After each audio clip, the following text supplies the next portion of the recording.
Senhor, meu Deus e meu Pai, Criador dos céus e da terra, muito obrigada, Senhor, por mais este dia em que estamos aqui, Senhor, para estudar a Sua palavra.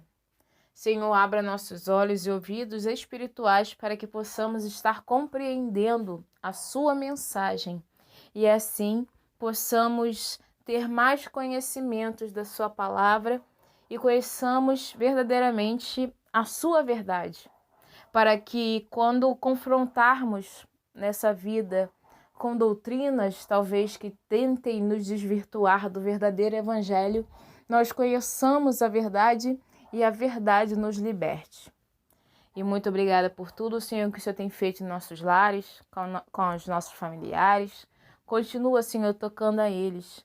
Continua, Senhor, nos capacitando também para que possamos estar transmitindo o seu evangelho, a sua palavra aos nossos familiares, aos nossos vizinhos e adiante, para que possamos, de alguma maneira, trazer para o Senhor as ovelhas perdidas do povo de Deus. Muito obrigada por tudo, meu Deus. Em nome do Pai, do Filho e do Espírito Santo de Deus. Amém. Graças a Deus. A paz do Senhor, meus amados irmãos. Tudo bem com vocês?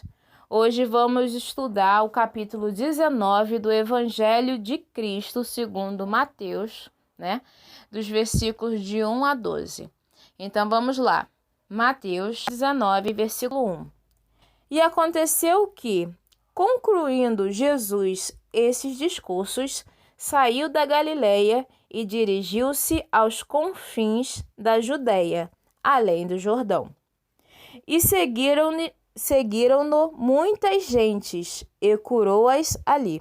Então Jesus, saiu do local onde ele estava, dando aqueles discursos que estudamos nos versículos anteriores, que foi quanto à parábola do credor incompassível, daquele servo ruim que foi perdoado pelo rei, uma grande dívida, mas ele não perdoou aquele colega dele, que trabalhava com ele. E seguiram-no muitas gentes e curou-as ali. Então, muitas pessoas seguiram para onde Jesus estava indo. Então, chegaram ao pé dele os fariseus, tentando-o e dizendo-lhe. Quer dizer, os fariseus, que eram aquela vertente mais tradicional, mais rigorosa do judaísmo, e começaram a tentar a Jesus, dizendo-lhe: é lícito ao homem repudiar sua mulher por qualquer motivo? Então, eles perguntaram a Jesus, tentando a Jesus com que eles conseguissem provas contra Jesus de muito provavelmente estar transgredindo a lei mosaica, a lei entregue ao povo de Israel através de Moisés. Então, é lícito, é correto ao homem repudiar sua mulher por qualquer motivo? Então, o homem pode repudiar por qualquer motivo? Versículo 4. Quem? Jesus, porém, respondendo, disse-lhes: não tendes lido que, no princípio, o Criador os fez macho e fêmea? E disse: portanto, deixará o homem pai e mãe, e se unirá à sua mulher, e serão dois numa só carne? Jesus perguntando, em Gênesis 1:27 diz: assim Deus criou os seres humanos, ele os criou parecido com Deus, ele os criou homem e mulher.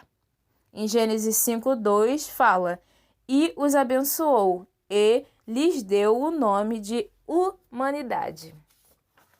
Já em Gênesis 2:24 é semelhante, a esta passagem que lemos. E disse: portanto, deixará um homem pai e mãe, e se unirá à sua mulher, e serão dois numa só carne? Então Jesus respondeu a eles segundo o que estava registrado onde? Nas Escrituras Sagradas, onde esses fariseus tinham maior conhecimento, tem os mestres da lei, o pessoal que estudava profundamente as Escrituras Sagradas. Então Jesus ali demonstrou um conhecimento das Escrituras Sagradas, Versículo 6. Assim, não são mais dois, mas uma só carne. Quando o homem e a mulher se casam, eles não são mais dois indivíduos, não são mais o homem e a mulher. Os dois se tornam um nos laços do matrimônio, né? Mais uma só carne.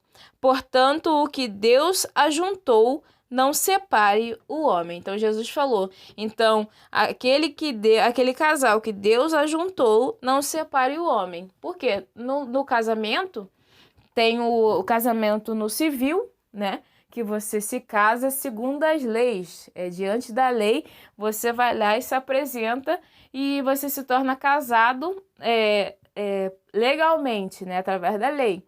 E tem o casamento no religioso, que você se une com a sua esposa, com o seu marido, diante de Deus. Entende? Então, diante de Deus, vocês se unem no laço do matrimônio, né? É algo e que Deus está ali abençoando, né? No religioso. Então, portanto, o que Deus ajuntou, não separe o homem. Então, Jesus estava falando o quê? Que eles se tornaram um só e eles não deveriam se separar. Disseram-lhe eles, quem? Os fariseus, disseram a Jesus. Então, por que mandou Moisés dar-lhe carta de divórcio e repudiá-la? Então eles perguntaram a Jesus, então se não se deve separar, então por que Moisés permitiu dar-lhe carta de divórcio e repudiá-la? Repudiá-la é mandar embora, desprezá-la, não querer mais estar junto com aquela mulher. Versículo 8. Deuteronômio, capítulo 24, versículo de 1 a 4, fala sobre a mulher. O homem que mandar a mulher embora não pode tornar a casar com ela. Ela é impura para ele, e isso, se acontecesse, seria uma ofensa contra Deus. Em Mateus 5,31 foi assim. Foi dito também, quem mandar a sua esposa embora deverá dar a ela um documento de divórcio. Versículo 8 agora, Mateus 19, versículo 8. Disse-lhes ele. Então Jesus disse a eles, Moisés, por causa da dureza do vosso coração, então disse o quê? Por causa da dureza do coração do homem, do ser humano, dos israelitas, né? Pela essa dureza do coração aberto para receber esse ensinamento de não se divorciar. Eles estavam com o coração duro, querendo fazer aquilo que eles desejavam, poder se divorciar. Moisés, por causa da dureza do vosso coração, vos permitiu repudiar vossa mulher. Mas ao princípio não foi assim. Então, no princípio, quando Deus criou o homem e a mulher, o princípio não era assim, essa dureza do coração, e não era permitido, né? Por assim dizer, né? Versículo 9. Eu vos digo, quem diz? Jesus diz a eles, eu vos digo, porém, que qualquer que repudiar sua mulher, não sendo por causa de prostituição, quer dizer, aquele homem ou aquela mulher que repudia o seu cônjuge e manda embora, se divorcia, não quer mais estar com ele após algum motivo, não sendo por causa de prostituição e casar com outra, comete adultério. E o que casar com a repudiada também comete adultério. Então, Jesus estava dando aqui um ensinamento muito importante. Aquele homem que se divorcia e vai e se casa com outra, está cometendo o adultério. E também aquele homem que casa com a mulher divorciada também está cometendo adultério. Por quê? Porque aquele que Deus uniu, né? Quando eles se unem, não são mais o quê? Não são mais dois, eles se tornam um. Então, mesmo depois do divórcio, eles não deixam de ser um, eles continuam sendo um. Só que aí, quando cada casa com outra, está fazendo o quê? Está cometendo adultério a partir do momento que aquela pessoa que é uma com a outra, né? O primeiro casal que era comete adultério. Por quê? Porque aquela pessoa está entrando numa relação onde já havia o quê? Uma união. Deu para entender mais ou menos? Tem um versículo aqui que eu vou procurar que fala que a prostituição, né, o pecado sexual, é o pecado que você aflige verdadeiramente o quê? O seu corpo, a sua carne. Em 1 Coríntios, capítulo 6, versículo 18, fala assim: fugir da prostituição. Todo o pecado que o homem comete é fora do corpo. Então, quando você mente, né? Quando você rouba, é fora do corpo. Mas o que se prostitui peca contra o seu próprio corpo. Então, você está o quê? Corrompendo, né? O seu próprio corpo. Versículo 19. Ou não sabeis que o nosso corpo é o templo do Espírito Santo, que habita em vós, provenientes de Deus, e que não sois de vós mesmos, porque fostes comprados por bom preço. Glorificai, pois, a Deus no vosso corpo e no vosso espírito, os quais pertencem a Deus. Então, o nosso corpo pertence a Deus, certo? Então, quem comete imoralidade sexual está cometendo pecado contra o próprio corpo, pois nós somos o templo do Espírito Santo, nós somos o templo, né? O nosso corpo é o templo do Espírito Santo. Então, pode ter o corpo onde habita o Espírito Santo, ter alguma relação com a meretriz, por assim dizer, com a prostituta, né? Com a prostituição, com o adultério? Não cabe, porque se nós fazemos parte do corpo de Cristo na Terra, a gente colocar essa parte do corpo de Cristo na Terra em qualquer situação. Entendeu? Deu para entender? Então, nós, assim como o marido e a mulher são um corpo só, nós, a igreja, com Cristo, fazemos parte do mesmo corpo. Então, quando quando alguém pecar com imoralidade sexual, né, com pecado sexual, ela está cometendo pecado contra o próprio corpo. Versículo 9, né? Eu vos digo, porém, que qualquer que repudiar sua mulher, não sendo por causa de prostituição, e sendo causa de prostituição por quê? Porque em caso de prostituição seria quando a mulher traiu o marido ou quando o marido traiu a mulher, né? Então, eles se prostituíram, eles cometeram imoralidade sexual, pessoas, e aí aqui Jesus fala, não sendo por causa de prostituição, traição e casar com outra, comete adultério. E o que casar com a repudiada, com a divorciada, também comete adultério. Disseram-lhe seus discípulos, amados, aqui que nem falou. Então, por que Moisés deixou dar-lhe carta de divórcio? Jesus falou, por causa da dureza do coração do homem. Porque nem todo homem escuta essa palavra e aceita. Por quê? Porque quer, de certa forma, fazer o quê? Se divorciar, vai lá, casa de novo, aí daqui a pouco se divorcia, casa de novo. Então, nem todo mundo, né, tem um coração aberto para esse ensinamento. Então, por causa das pessoas que tinham um coração duro, fechado para este ensinamento, Moisés permitiu ao povo dar uma carta de divórcio e mandar a esposa ou o marido, né, a esposa embora, né, do tempo antigo. E, enfim, versículo 10. Disseram-lhe seus discípulos, se assim é a condição do homem relativamente à mulher, não. Então os discípulos, né, de Jesus falaram para ele, se assim é a condição do homem relativamente à mulher, não convém casar. Então, é como se eles falassem que seria talvez melhor não casar, né? Em 1 Coríntios, capítulo 7, versículo 10 e 11, o apóstolo Paulo fala do mandamento do Senhor que diz que a mulher não se separe do seu marido, porém, se ela se separar, que não case de novo, ou então que faça as pazes com o marido, e que o homem não se divorcie da sua esposa. Versículo 11. Ele, porém, lhes disse. Então Jesus, porém, receber esta palavra, mas só aqueles a quem foi concedido. Quer dizer, nem todas as palavras vão nem todas as pessoas vão o quê? Receber este ensinamento, receber essa palavra sobre o não se divorciar, né?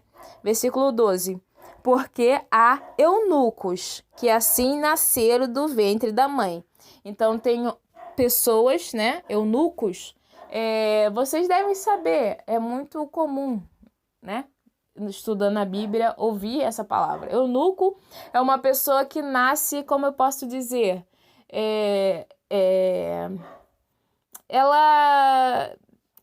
Eu não sei como dizer de uma forma, ela não tem os meios de ter um apetite sexual, por assim dizer, entende?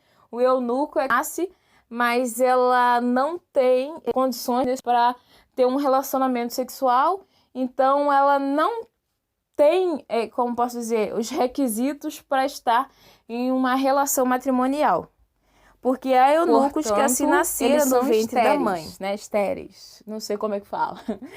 Então, continuando. E há eunucos que foram castrados pelos homens. Então há também o homem, né? Ou a mulher, que foram o quê? Castrados. Então, foram removidos ou os testículos ou o membro do corpo, entende?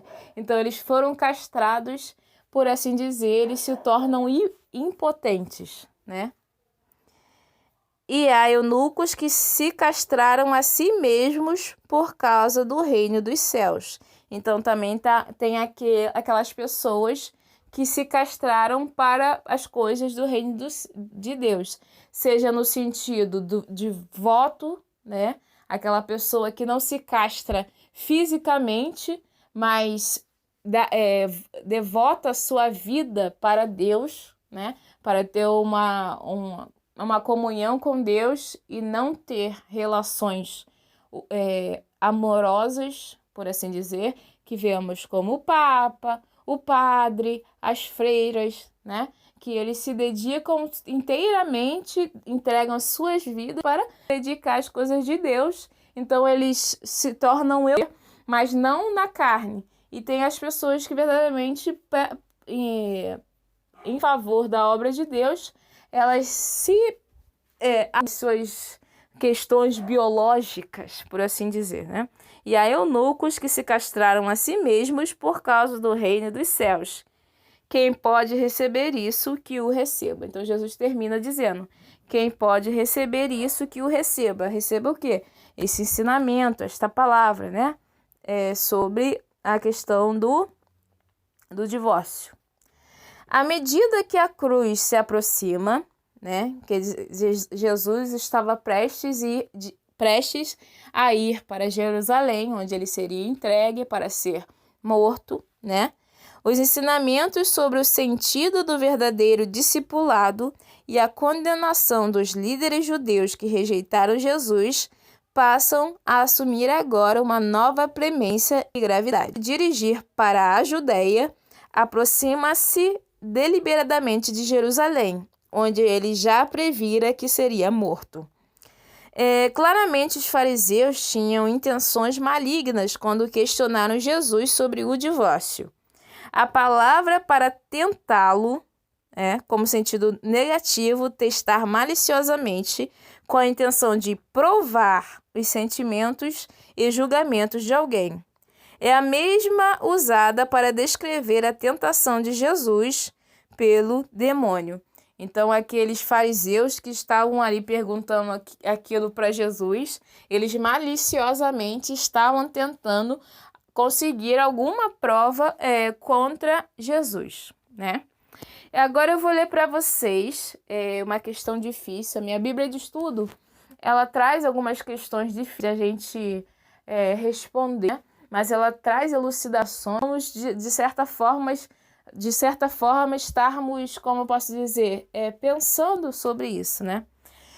Tem a questão difícil e tem razões porque Deus rejeita o divórcio. O casamento é uma instituição divina, usada pelo Senhor para ensinar seus filhos e filhas sobre o relacionamento deles com Ele. A aliança de um casamento, a aliança matrimonial entre o homem e a mulher, é o que a gente tem mais próximo de entendermos a nossa aliança entre nós, seres humanos, com Deus. É um casamento. Tanto que Jesus é o noivo da igreja. A igreja, nós, o corpo de Cristo na terra, somos a noiva de Cristo.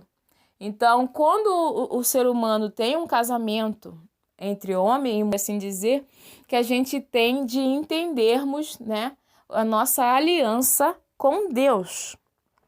O casamento é plano de Deus, deve ser mantido sob sua autoridade e ter a aprovação e marca do Senhor. O casamento une duas pessoas como uma só carne, testificando da permanência planejada por Deus para essa união intimíssima. Jesus apontou para o exemplo do primeiro casal, 19:8, que foi: eu vos digo, porém, que qualquer que repudiar sua mulher, disse-lhe eles: Moisés, por causa da dureza do vosso coração, vos permitiu repudiar a vossa mulher. Mas ao princípio não foi assim, com Eva e Adão, né? Eva e Adão foi o primeiro casal. O segundo casamento, após o divórcio, em geral, representa um pecado. Agora eu vou ler para vocês a questão difícil. Há alguma possibilidade de o divórcio ser aceitável para Deus? A pergunta específica dos fariseus foi feita em uma cultura na qual apenas um homem poderia iniciar o divórcio e poderia fazer isso alegando qualquer motivo. A pergunta deles refletia especificamente um debate que acontecia entre as escolas de dois fariseus, Shammai e Hilel. Moisés permitia que o homem se divorciasse da esposa se ele encontrasse nela, entre aspas, coisas feias. Está em Deuteronômio 24, versículo 1. A controvérsia era se essa injunção limitava-se à infidelidade sexual ou se ela se aplicava em um tema mais amplo. A escola de Shammai tinha uma visão mais estrita sobre o divórcio, permitindo só em casos de imoralidade sexual. Então, eles só permitiam que se divorciasse caso houvesse algum pecado de imoralidade sexual. A escola de Hilel sustentava que o estatuto poderia ser aplicado a praticamente qualquer ação que desagradasse o marido. Então, qualquer hipótese ou motivo que o homem pudesse apontar para algo que o desagradou poderia ser motivo para um divórcio.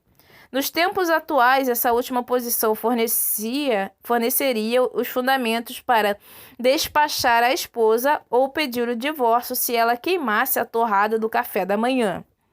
Os fariseus transformaram uma permissão da lei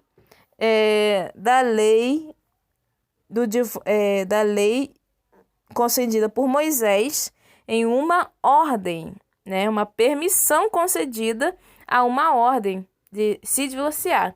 Nesse processo, permitiram que as escolhas e circunstâncias humanas populares, as condições humanas da lei, condições humanas contornassem o plano e o propósito de Deus.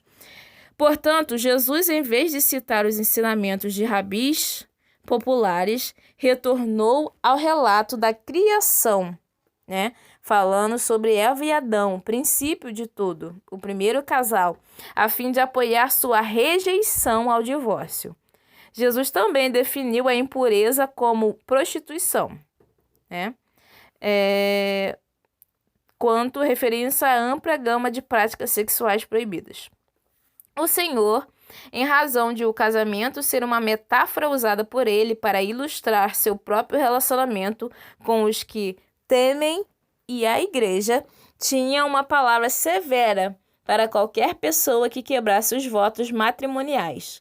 Então, a derradeira resposta de Deus para essa questão problemática não se encontra nas leis ou nos códigos legais, nem tampouco nas tradições ou escolhas humanas. Deus retorna a seu plano da criação para o homem e a mulher, a união santa e compromissada, e seu plano para usar essa união sagrada como uma ferramenta para revelar a si mesmo e sua fidelidade. Deus não faz, nem fará concessões em relação a seus princípios. Ele também não abaixa seu padrão. O Senhor, no entanto, redime e restaura todos que buscam a Ele e a seu perdão.